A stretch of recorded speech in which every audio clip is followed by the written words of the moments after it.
Welcome back. आप देख रहे बनो अपना फाइनेंस मिनिस्टर और मैं हूं आपके साथ कविता थपलियाल। बाजार में फर्राटा तेजी है। अब इस तेजी को देखकर अगर आप डर रहे हैं और सोच रहे हैं कि अपने निवेश पर थोड़ा सा ब्रेक लगा लिया जाए, या ये सोच रहे हैं कि इतनी तेजी में कहां निवेश किया जाए, और साथ ही आज हमने देखा है कि एम्फी के नवंबर के आंकड़े भी आए हैं इक्विटी म्यूचुअल फंड में निवेश को लेकर, किस तरह की तस्वीर उभर रही है, और निवेशक के तौर पर इस तेजी में क्या आपके पास किसी भी बदलाव को लेकर कोई गुंजाइश है। तमाम सवालों के जवाब देने के लिए Shweta Rajani, head mutual funds Anand Rathi wealth, मेरे साथ जुड़ गई हैं। श्वेता, स्वागत है आपका हमारी डिस्कशन में।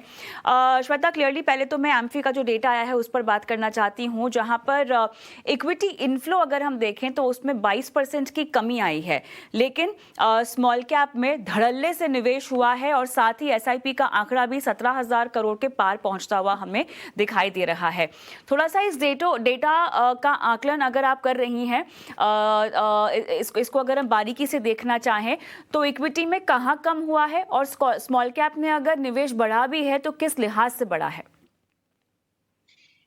जी कविता, जैसे आपने कहा कि एसआईपी का जो हम देख रहे हैं हर महीने आंकड़े धीरे धीरे बढ़ते जा रहे हैं। तो ये एक बता रहा है कि जो निवेशक है वो बहुत डिसिप्लिन्ड हो चुके हैं। वो अपनी एसआईपी कंटिन्यू कर रहे हैं हर महीने। उसके अलावा एक चीज और देखी गई है कि जो टियर 2 टियर 3 सिटीज से पार्टिसिपेशन है वो भी बढ़ रही, मतलब और लोग जुड़ रहे हैं इक्विटी मार्केट से। ये एक चीज भी हमने देखी गई है, जो चेंज जिसे मैं कहूंगी है। अब कैटेगरी वाइज अगर हम देखें तो ट्रेंड जहां तक है स्मॉल कैप और मिड कैप का, यहाँ पे हम पिछले कुछ महीनों से देख रहे हैं कि ये हमारी टॉप की कैटेगरीज रही हैं। यहाँ पे पैसे लगातार आ रहे हैं। लार्ज कैप जो एक कैटेगरी थी जहां थोड़े समय पहले तक हम देख रहे थे कि लोग यहाँ निकाल रहे हैं पैसे, यहाँ बहुत ही कम फ्रेश फ्लोज आ रहे हैं, वो भी दिख रहा है। तो इस महीने अगर हम देखें जो एम्फी की डेटा अभी अभी थोड़े समय पहले आई है, तो ज्यादा कुछ बदलाव नहीं दिख रहा है एज कंपेयर टू हमने जो पिछले महीनों में देखा। तो कैटेगरीज जो फेवरेबल होती थी, small cap, mid cap, multi cap, ये आपकी टॉप की 3-4 कैटेगरियां इस महीने भी चल रही है। लार्ज कैप से हमने देखा है एक माइंडसेट चेंज हो रहा है कि लोग जुड़ रहे हैं दूसरी कैटेगरी से, लार्ज एंड मिड जैसी कैटेगरीज से। तो वो इस पर भी हमने देखा है। और जैसे मैंने कहा, अगर हम पूरे आंकड़े देख रहे हैं तो लग रहा है कि ये महीने थोड़ा सा एक नंबर कम आए हैं compare to the previous month. But इससे कोई ट्रेंड निकल के नहीं आ रहा कि लोग इक्विटी में क्या कम पैसे डाल रहे हैं, ये मैं नहीं कहूंगी। इट कुड जस्ट बी थोड़ा फेस्टिव सीजन भी था, थोड़ी छुट्टियां ज्यादा थी, तो उस हिसाब से फ्लोज आपके लमसम फ्लोज में हम कमी देख रहे होंगे। बट इक्विटी आज भी एक फेवर्ड इंस्ट्रूमेंट लग रहा है निवेशकों के लिए। और पहली बार 17,000 करोड़ के पार एसआईपी का आंकड़ा पहुंच रहा है। ये अपने आप में ये बात दिखाता है कि इक्विटी में निवेश को लेकर लोग एसआईपी का जो जरिया है उसे बहुत पसंद कर रहे हैं। नेट आउटफ्लोज का कुछ आंकड़ा आया है अगर हम डेट की बात करें, श्वेता, जहां लगभग 4,706 करोड़ नवंबर में देखा गया है, और अगर हम इसको नेट इनफ्लोज से कंपेयर करें तो थोड़ा सा ये सिग्निफिकेंट आंकड़ा हो जाएगा। इसके पीछे क्या वजह हो सकती है?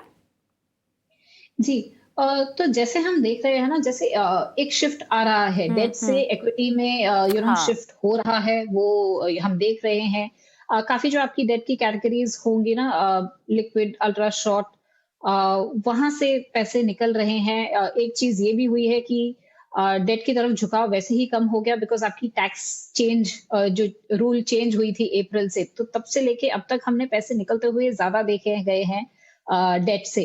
और जैसे जैसे हम इंटरेस्ट रेट की मूवमेंट भी देख रहे हैं, और इक्विटी पे जो ग्रोथ आउटलुक आ रहा है, जैसे आरबीआई ने आज भी जीडीपी का आउटलुक 7% का ग्रोथ का किया है। तो प्रोबेबिलिटी ऑफ रिटर्न जो इक्विटी से है वो ज्यादा है। तो इसके कारण हम ये चेंज देख रहे हैं। दूसरी एक चीज स्प्रेड की, एक समय पे आपका जो गवर्नमेंट पेपर और ट्रिपल ए और डबल ए की स्प्रेड्स रहती थी वो बहुत अट्रैक्टिव होती थी। तो डेट फंड्स की तरफ झुकाव उस कारण भी ज्यादा होता था। आपकी वो कैटेगरीज जो थी, आपको कॉर्पोरेट बॉन्ड, मीडियम ड्यूरेशन वैसी वाली, पर अब वो स्प्रेड काफी कम हो चुके हैं। तो इस कारण से हम देख रहे हैं कि वहां से पैसा शिफ्ट हो रहा है टुवर्ड्स इक्विटी ज्यादा करके। तो ये तो हमने एम्फी के डेटा पर विस्तार से बात कर ली, लेकिन श्वेता, हमारा आज का दूसरा जो मुद्दा था वो है बाजार ऑल टाइम हाई पर, और ऐसे में बहुत निवेशक हैं जो इस तेजी को देखकर डर भी जाते हैं और या तो निवेश रोक लेते हैं, या अगर मुनाफा किसी निवेश में होता हुआ दिखाई दे रहा है तो निवेश को बांध लेते हैं। कितना जरूरी है, अगर आप एक एसआईपी वाले निवेशक हैं, तो इस तेजी में भी अपनी एसआईपी को बरकरार रखें, अपनी एसआईपी को जारी रखें। बहुत सारे दर्शक ऐसे भी हैं श्वेता जो ये सोचते हैं कि अच्छा, एसआईपी अगर तेजी में हम रखेंगे जारी तो हमको यूनिट कम मिलेंगे, है ना। तो थोड़ा सा अपना इन्वेस्टमेंट को बाजार की तेजी में जारी रखने के पीछे क्या कनेक्शन है, क्या तालमेल है, क्या फायदे की बात है, वो समझाइए। जी, कविता जी, सबसे पहले तो एक चीज मैं कहना चाहूंगी कि जब हम देखते हैं मार्केट एक पीक लेवल पे है, तो ये समझना बहुत जरूरी हो जाता है कि ये आज का पीक है, ये फ्यूचर का पीक नहीं है। जैसे अगर मैं पिछले 3 साल या 4 साल की बात करूँ ना, तो 2020 में 13,000 के आसपास का उस साल का पीक लेवल था, और 2021 में 18,000 के आसपास का पीक आपका लेवल था। पिछले साल 18,800 का पीक लेवल था, और आज जो हम देख रहे हैं करीबन करीबन 21,000 का पीक है। तो पिछले साल भी अगर कोई ये सोचता कि अब तो मार्केट इतना बढ़ चुका है, क्या हमें एसआईपी रोक लेनी है, तब से लेके आज तक आपने 11% का रिटर्न तो देख लिया है इक्विटी मार्केट से। तो पीक लेवल है या मार्केट इतना तेजी से बढ़ चुका है, ये देख के एसआईपी बिल्कुल नहीं रोकनी चाहिए, क्योंकि आगे जाके अगर पोटेंशियल है इक्विटी का कि आपको वो 11-12% की रिटर्न आगे जाके भी दे सकती है, तो फिर आपको चाहे कम यूनिट मिल रहे हो, लेकिन आपको वो एसआईपी एक डिसिप्लिन तरीके से कंटिन्यू करनी चाहिए।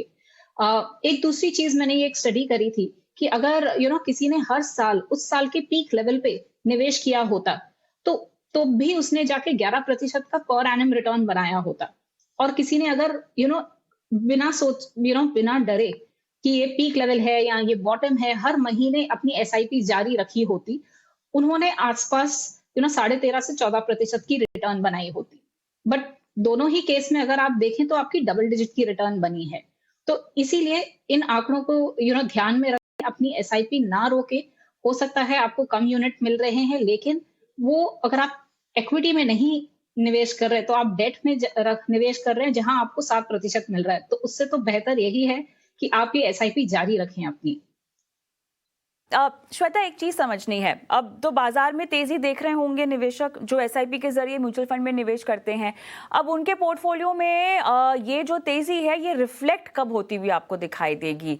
कब उनको जो मुनाफा वो देखना चाहते हैं ओवरऑल उनके पोर्टफोलियो में फंड की परफॉर्मेंस में आता हुआ दिखाई देगा? जी, बिल्कुल। उनको अपने फंड के एनएवीज में, जिसे हम कहते हैं, उनमें ये जो आपकी वैल्यू बढ़ रही है वो दिख रही है। अगर आपने पिछले 2-3 महीनों में एसआईपी शुरू की है, तो आपको थोड़ा समय देना पड़ेगा वो एनआईवी क्यों बढ़ते देखने के लिए। तो अगर आप इक्विटी में निवेश कर रहे हैं, आप करीबन अगर 2 से 3 साल उसमें बने रहेंगे, तो आपको ये फायदा बहुत अच्छे से दिखेगा, जिसको हम एक पावर ऑफ कंपाउंडिंग भी कहते हैं, जो तब दिखने में आता है जब आपने 4-5 साल इक्विटी में बिता लिए हो। तो अगर आप एसआईपी आपकी जारी थी पिछले 2-3 साल से, तो आज आप वो फायदा एक बेहतरीन तरीके से देख रहे हैं अपने पोर्टफोलियो में। अगर आपने पिछले 2-3 महीने में शुरू किया है, तो आपको आगे जाके वो फर्क दिखेगा। लेकिन जैसे-जैसे मार्केट बढ़ रहा है, हर दिन वो आपकी एनएवी पे जुड़ता जा रहा है और आपकी एनएवी धीरे-धीरे बढ़ रही है। चलिए, तो यहाँ पर बाजार की तेजी में भी अपने निवेश को आपको बढ़ाना है, और बहुत डेटा हमने स्क्रीन पे भी फ्लैश किया जहाँ पर तेजी में भी निवेश करना है, गिरावट में भी निवेश करना है, कहाँ कितना फायदा आपको हो रहा है। और ओवरऑल पोर्टफोलियो के लेवल पर अगर हम देखें, अगर आपने इक्विटी में 6-7 या उससे ज़्यादा का समय रखा है, तो आपका जो एसआईपी के जरिए निवेश है वो एवरेज आउट हो जाता है अगर आप बाजार की गिरावट में और बढ़त में भी निवेश करते हैं, और इसी का फायदा आपको मिलता है। और साथ ही कंपाउंडिंग तो है ही, जो एक जादू का काम करता है आपके निवेश। बहरहाल, एक ब्रेक के लिए मैं रुकूंगी, लेकिन इस मुद्दे पर और साथ ही दर्शकों को भी शो में शामिल करेंगे इस छोटे से ब्रेक के बाद।